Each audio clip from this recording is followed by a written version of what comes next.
Yeah, without getting into specifics, obviously, you with any quarterback, with any player, really with any quarterback, you want them to feel as comfortable as possible. Um, for young players like Dylan and Shador, that's pulling from a lot of different avenues. That's pulling from things that they've been comfortable with within your system, things that they like.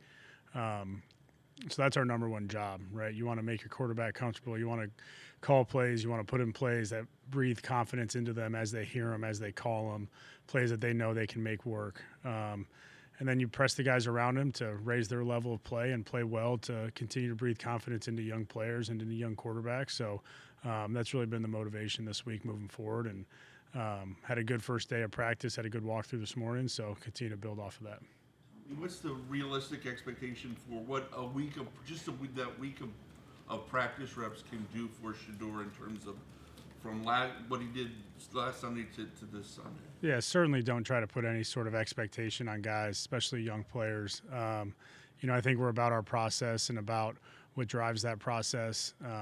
Certainly you look at having a full week of prep, a full week of game planning, a full week of him being in the forefront of your mind as a coach, and he knows that as a player. You hope that all those things benefit and come to fruition on Sunday.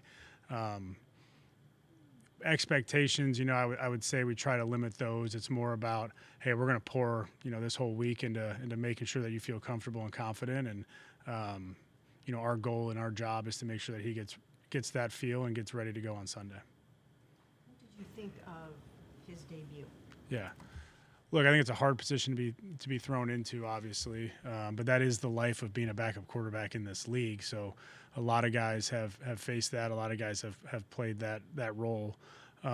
Really proud of the way he fought. We had a chance there going into the last drive and had a chance to really up until the last couple plays to go ahead and either win the game or tie the game up at the very least there down the stretch. Had a shot there on the second to last play, and obviously the last play didn't go our way, and for a couple of different reasons, but really proud of the way he fought. He stayed resilient. He stayed in the moment. Gave us a chance to win the game at the end of the game, and we'll look forward to coming through on those opportunities down the stretch. So much about trying to create explosives, and you mentioned that play, the second last play, and the one before that he took a shot. It feels like he has a skill set for throwing the ball deep and likes to throw the ball deep. Is that something you've noticed and something you maybe lean into with him? Yeah, I think you, again, make him feel comfortable. What are the things that you feel like he excels at? That drive starter, right? He threw a big in cut to Harold that, really got us into position. And in 2 minutes, you're always looking for a chunk at some point to kind of get the drive going and get you in position to have success down the stretch. So, we're going to tailor it to what he's comfortable with, tailor what he's confident in. We have confidence in our guys down the field to make that play. We have confidence in Gage. When the ball was in the air, I truly believe Gage is going to make this play, especially the way that the turn happened and all that. We've seen Gage make those catches in practice a lot of times, and, we have confidence in our guys to make those, and we have confidence in Shador to make those as well. When you look back at the blitz looks that the Ravens showed Yep. you guys in the second half, just what do you think overall you guys can do to combat that a little bit better? Yeah, it definitely felt like their plan shifted, right, with the quarterback change and the amount of pressure that they brought. Look, there's a lot of different things we can do schematically without getting into all the details, but certainly changing the launch point, we did a couple times. We max broed it a couple times. We got to be technically better in some areas. We have to be in the right checks in some areas. So, that protection, there's a lot of different issues that are caused, and it's our job as coaches to keep defenses off balance with our protection plan, and then, we got to execute in some of those specific looks as well. Do you think a lot of those problems stem on the fact that your first down yardage is the worst in the league right now? Like It could, 4.8 yeah. yards? It certainly could, yeah. I mean, is that like been a focal point now, or where do you see the reason for that? In terms of just pressure in general? Why are you guys only averaging 4 yards first down? Yeah, I think there's probably a bunch of different reasons there. Some missed opportunities, certainly both run and the pass, and something that we're focused on improving at. Tommy, going back to when Shador made that start in Carolina, it seemed like early on, he was drifting backwards. When pressure would come, he kind of tried to run backwards, and it seemed like as the game progressed, he got more comfortable playing within the pocket. Do you feel like that's something for him that as he just gets more reps, he'll get more comfortable playing behind the guys in front of him? Yeah, I think that's his first time playing, and there's probably some movements there that you want to eliminate. And I think as you get into the flow of game, a lot of quarterbacks, find their way as those first couple drives get going. And, certainly for him, like, he stood, like I referenced that first play, the 2-minute drive, he stood in there, knew what he had, knew what he wanted, stayed in the heart of the pocket, delivered a good ball. He moved a couple other times on that last drive to extend or slid a little bit to find Jerry on the completion on the shallow. So certainly in the flow of the game, you hope you kind of settle in and relax your feet a little bit. And the more you're back there, the more you feel confident in where those protections are and where we are protecting him. But we got to do our part around him and make sure that he feels that as well. It looked like in the second half you guys did a little more hurry up. Is that true? And just why so? Some of it was circumstantial, right? I mean, you're in really almost 2-minute drives there. The last 2 drives where you're on the ball, you're playing with a little bit more tempo. And then just, there was a plan of doing some of that in the game. Obviously the game script kind of changed on us a little bit when things changed. So we were trying to get comfortable and confident and then move ahead. So there was some of it based on being in 2 minutes and some of it part of the plan going into it. How would you say that Dylan was coming along over his previous 2 games? And in a perfect world, and I know this is Kevin's decision, with you and everything, but in a perfect world, would you still like to see more of Dylan going forward? Yeah, look, pleased with, we want to continue to focus on the process of improvement. And certainly Dylan has areas that he wants to improve on and areas that we want to continue to coach him on and improve him upon. I thought we did some good things there in the first half that we were trying to come out of the bye and build off of. I think he was 7 of 10 when he came out. We hit a couple good balls to Said. Had a missed opportunity there on the 3rd down late in the first half. So I thought Dylan was trajectory-wise in that game playing the right way and giving us a chance there to really have success offensively and doing some of the things that we've asked him. We're going to continue to stay with that process, continue to improve upon the things we need to improve on, and focus on getting all these guys better each and every day. You mentioned that throw to Harold to start out that last drive. I was watching somebody's film breakdown of Shedeur, and did you guys run the same play earlier and notice that was going to be open and then said, hey, let's go back to that? We did run the same play earlier, yeah. Work out there. We liked the concept versus their coverages. We called it early. He checked it down to Dave for a solid gain. I think that was probably second and long to the earlier point.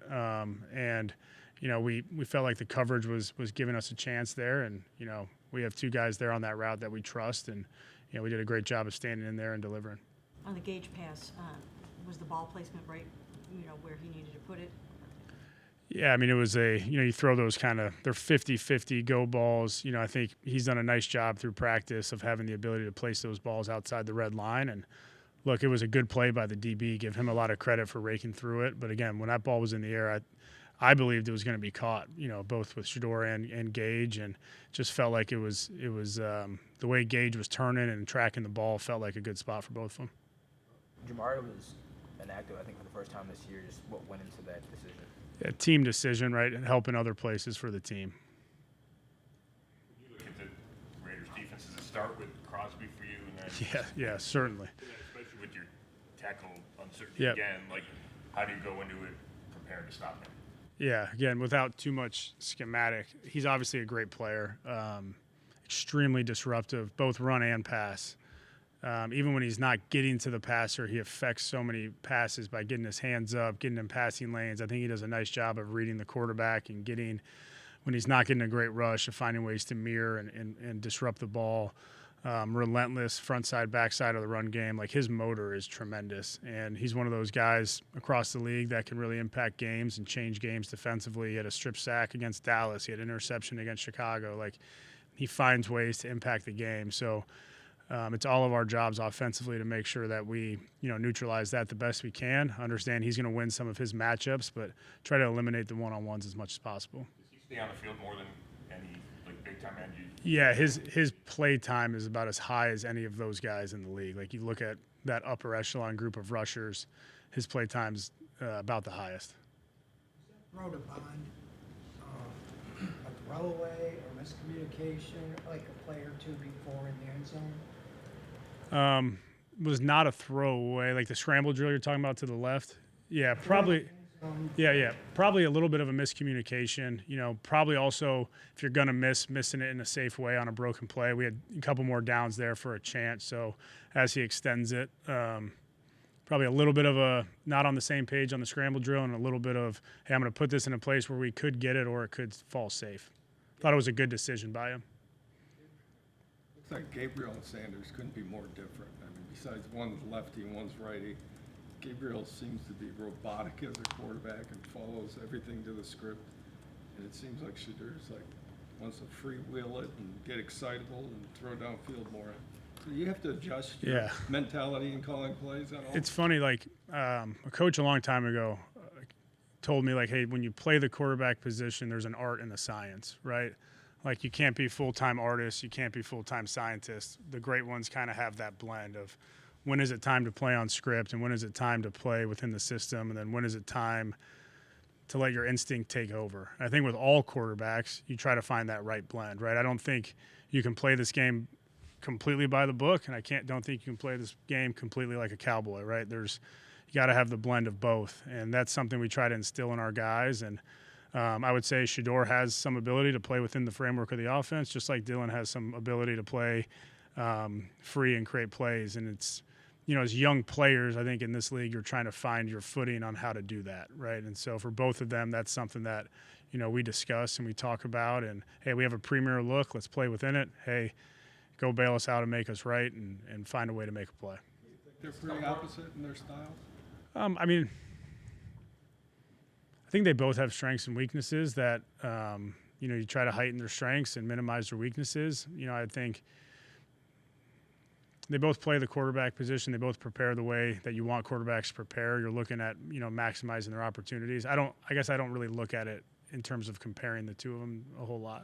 Is there something to be said for giving Shador an opportunity to throw to some of the guys? I mean, I know you guys threw that one to Gage, but you got Caden back. You've got Gage. He feels so comfortable with his hungry dog. Yeah, I would say certainly you have opportunities from July till now to throw with everybody. Again, that's part of being the backup, but I would say a lot of those guys that are out there, he was drafted with, he's repped with, I certainly said, and Jerry might be a little bit on a different page, but, I feel like we've done a nice job since July of really maximizing opportunities for all of our quarterbacks, right? We started with 4 and we found creative ways to get all of them opportunities. And is it perfect? No, it's never going to be perfect. Certainly this week will help tremendously of building some of the rapport and some of the timing between the quarterback and the receivers. And I know Shador feels really good and confident about that.